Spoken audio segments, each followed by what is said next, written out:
Hey, Nick and Eric here. Today we're going to be going over American political parties and the American voting system. The first of the two main parties is the Republicans. The Republicans tend to prefer lower tax rates and emphasize the private sector over government programs, such as with education and private schooling. While they do not agree with environmental policies, they do prefer defense spending. Republicans also tend to be pro-gun, have a larger Christian support base, are pro-life, and act more traditional overall. On the other side of Republicans, you also have the Democratic Party. The Democrats prefer higher tax rates to pay for more social services and government programs, an example of this being public education. Democrats also tend to support more environmentally friendly policies. Democrats also tend to be pro-choice, are generally more secular, and have a lighter stance on immigration policies.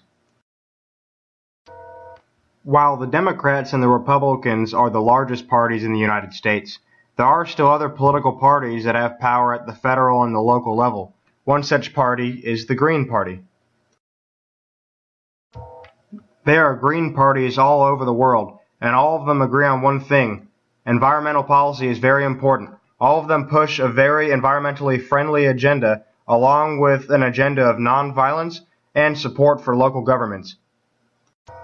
Another of the smaller parties that exists in the United States is the Libertarian Party. The Libertarian Party wants to reduce government influence as much as they can, so they heavily support the private sector, along with state governments, and heavily support freedom of choice for each and every citizen. Now that we've gone over some of the parties, let's discuss how the American voting system works when voting for the President of the United States.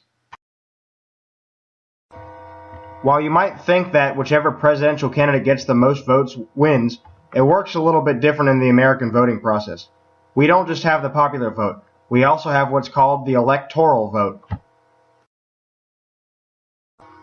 Each state gets a certain amount of votes based on how many members of Congress that state has. If enough people in that state vote for a certain candidate, then all of those votes will go towards that candidate as well in the electoral vote. There are a total of 538 electoral votes across all 50 states. If a presidential candidate manages to nab 270 of them, then they win the presidential election.